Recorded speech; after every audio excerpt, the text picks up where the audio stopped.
Two bankers, one Jewish American and one Japanese, met in 1904, and their goal was to take down the entire Russian Empire.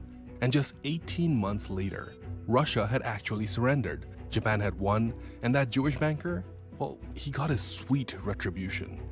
This isn't just a story about war. It's about finance, how loans, bonds, and quiet power reshaped the course of history. This is a story of how two bankers changed Russia and Japan forever. Our story begins in 1904. There was no warning, no formal declaration of war. The Japanese admiral ordered his fleet to launch a surprise attack on the Russian squadron at Port Arthur. The assault crippled several Russian ships and trapped the rest inside the harbor. Japan had placed Port Arthur under naval blockade, denying any Russian Pacific fleet the freedom to maneuver. Japan didn't waste a second taking full control of the sea. You see, they studied their enemy. They knew that the longer the delay, the more it risked being overwhelmed by Russia's sheer numbers. If reinforcements from the west arrived, it could prevent any landing from succeeding. So, by March, they had already begun landing troops on mainland Asia. The First Army moved swiftly and in secret as it crossed from Japan to the Korean peninsula. The plan was clear: advance north through Korea into Russia-held Manchuria, and then fight fiercely and win at all costs. The first land battle soon followed. After days of bloody and bitter fighting, the Japanese forces beat the Russians. And this marked more than just a battlefield between two military powers. It was the first time in generations that an Asian power had defeated a European one in modern warfare.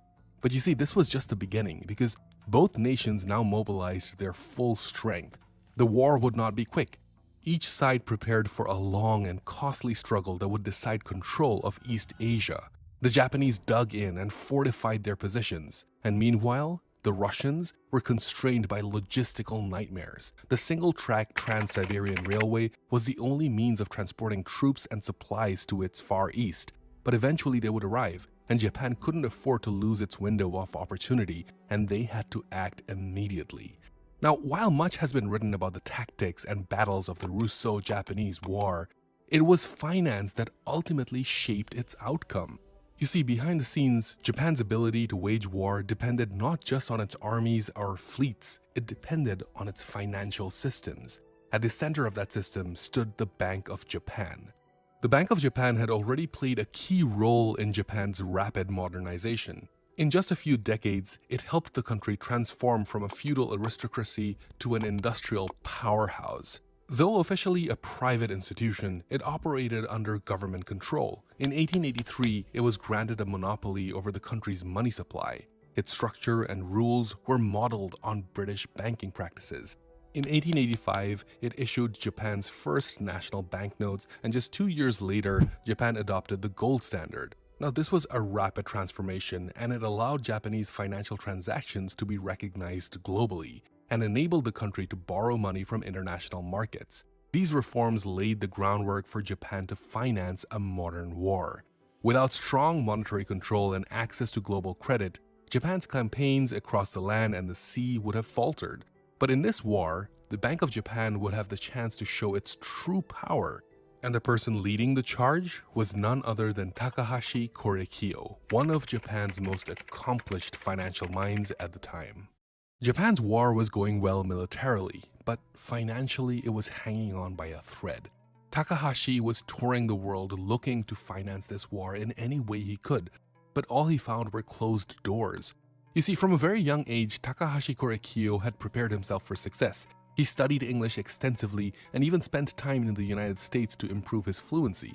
His early career spanned a wide range of financial institutions. He worked for the banks in London, India, and China, and even held roles in Japan's Ministry of Finance and Education.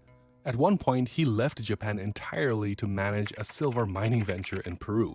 Now, that project ultimately failed, but the setback wasn't on his mind for long because his government wanted him back to serve as the Bank of Japan's vice president. It was in this role that he was sent to do a critical task: to secure financial backing for Japan's expanding military budget. And once the war with Russia began, he was laser focused on making sure they could afford to fight it. His mission saw him travel to the secretary first to the United States and then to Britain. He was determined to secure foreign loans to keep Japan's war machine running. However, his requests for funding were always falling on deaf ears. He struggled to convince banks to back Japan, and with no clear success, he prepared to return home. That was until he stumbled upon Jacob Schiff. You see, Schiff had been one of the most influential bankers in the world. He was the head of Kuhn, Loeb & Co., a major American investment firm, and he had immense sway over international finance. Now, the two men had met in April 1904 at an official dinner in London. You see, Takahashi was candid and frustrated when he was speaking to Schiff about his fears. Without a loan, Japan's war could stall. Now, Schiff listened to Takahashi very carefully. But you see, Jacob Schiff had his own reasons to care. Schiff had personally despised the Russian Emperor Nicholas Tsar II. You see, just a year earlier, Russia had seen a wave of violent anti-Jewish pogroms. The most infamous of these was in Kishinev. These state-tolerated massacres forced thousands of Jewish people to flee the Russian Empire. Schiff himself was Jewish, and he had watched the suffering of his people with deep anger. He saw in Japan more than just a business opportunity. He saw his chance for revenge. So, Schiff agreed to help, and he would eventually become one of Japan's most important financial allies. His name would unlock capital Japan needed from American and European markets. Working through his firm, Kuhn, Loeb & Co., Schiff helped Japan raise an astonishing $200 million in loans from American markets in 1904. At the time, this was an incredible sum of money. Today, that would be worth billions and billions of dollars. The size shocked the global financial community. I mean, the loan covered half of Japan's total war expenses. It was also the first major Wall Street loan ever extended to Japan. Beyond investing his own capital, Schiff also persuaded powerful allies on Wall Street to join in. This included big names such as the First National Bank and the National City Bank. Jacob Schiff's credibility had opened doors that were closed to Takahashi just even a few weeks earlier. He urged Takahashi to tell his government to double down the war effort and not to worry about the money. Personally, he had hoped that a Japanese victory would permanently weaken or even destroy the Tsarist regime. Now, on the other side of the world, the war was in full swing. Thanks to the sudden influx of foreign capital, Japan's military could now expand its operation with speed and scale. In May of 1904, the Second Army landed on the Kwantung Peninsula.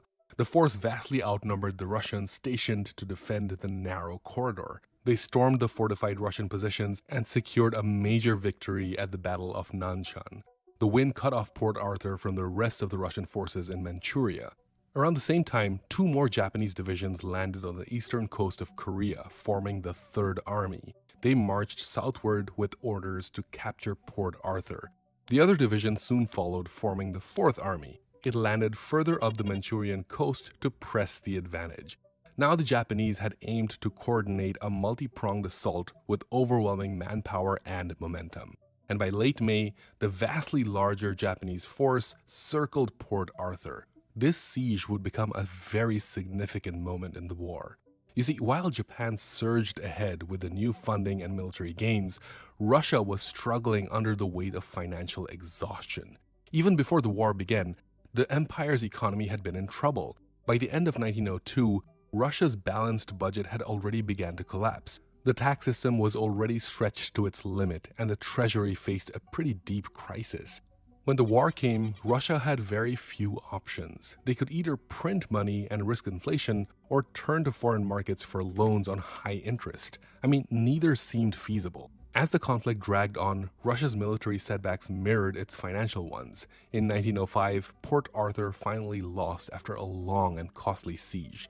However, despite this loss, Russian reinforcements had arrived in full strength. The Russian army regrouped for a massive counteroffensive. It would be at Mukden that the final and largest battle of the war would commence. There, three Russian armies consisting of 330,000 men with over 1,500 guns faced off against three Japanese armies totaling only 270,000 men and just over 1,000 guns. But despite these numbers, the Japanese pushed forward, and the city of Mukden fell to Japan. This occurred just as Japan had already won a stunning victory at sea. The Japanese Navy destroyed most of Russia's Baltic fleet in a single engagement. I mean, this defeat on both land and sea was devastating to Russia. At home, unrest was growing even more. protests and strikes spread across Russian cities. The Tsar faced immense pressure from all sides. Japan had won decisively. The Tsar had no option but to settle for peace. The war had officially ended with the Treaty of Portsmouth in September 1905, just 18 months after that fateful meeting between Jacob Schiff and Takahashi. Japan emerged as the clear victor. It gained control of the Liaodong Peninsula and the strategically vital Port Arthur. But not only that, they also gained a huge economic asset, and that was the South Manchurian Railway, which connected the region to deeper parts of Asia. As an added bonus, Japan took the southern half of the Sakhalin Island. Russia agreed to withdraw from southern Manchuria, that was later returned to China. But most critically of all, Japan's control over Korea was now formally recognized, a major step in its grander ambition towards becoming an imperial power. The treaty had been brokered in the United States. President Theodore Roosevelt played a key diplomatic role. He would later be awarded the Nobel Peace Prize for the peace he brokered, the first American to receive this kind of honor. The war would mark a turning point in the global balance of power. For the first time in modern history, an Asian nation had not only stood toe-to-toe with a European empire, but actually defeated it. A new era in which the East could challenge the West on equal footing had begun. Japan's victory over Russia alarmed the world. It signaled that the West had now taken Japan seriously. With this win, it had secured its place amongst great powers. And this is all thanks to the quiet work of financiers with the ability to move more money than the GDP of some nations. And amongst these bankers, none stood taller than Jacob Schiff. His role in securing critical war loans for Japan made headlines across the world. In recognition for his contribution, Schiff was invited to Japan, and the emperor personally received him, an honor rarely granted to foreigners. He became the first non-Japanese person in history to be awarded the Order of the Rising Sun. But this wasn't the end of his involvement in this saga. You see, Russia's defeat in the war had triggered massive unrest back at home. The humiliation of losing to an Asian power shattered public confidence in their emperor. Discontent had already been brewing over economic inequality, political repression, and widespread poverty. This defeat was the spark that ignited a power keg. You see, a revolution had followed. Thousands died in bloody crackdowns and street battles. The Tsar was forced to make limited reforms, but it wasn't enough to save the monarchy in the long run. The cracks in the Tsarist systems were permanent. 10 years later, the World War followed, and everyone learned the wrong lessons from this war. Russia wouldn't even survive the war, and the cracks would break wide open in the October Revolution of 1917. Allegedly, it is here again that we find Jacob Schiff's shadow. His name had already been whispered in political circles, now as a force behind Russia's unraveling. It became widely believed that Schiff helped fund the Russian revolutionaries. So when the February Revolution of 1917 finally toppled the Romanovs, Schiff saw that as long-awaited justice. And just months later, the Bolsheviks would seize control and plunge Russia into a civil war that killed millions. Tsar Nicholas II would himself meet a brutal end where he and his family were executed by Bolshevik forces. Apparently, Jacob Schiff had allegedly helped the communists seize power by giving them to the tune of $20 million for the triumph of Bolshevism in Russia. As for Takahashi Korekiyo, his role in the war would not even be the highlight of his legacy. He would become the 7th president of the Bank of Japan, and just 2 years later, he would step up to be Japan's Minister of Finance, an office that he would hold 6 times. And in 1921, he was elected Prime Minister for the country. Takahashi would play a pivotal role in shaping Japan's economic modernization.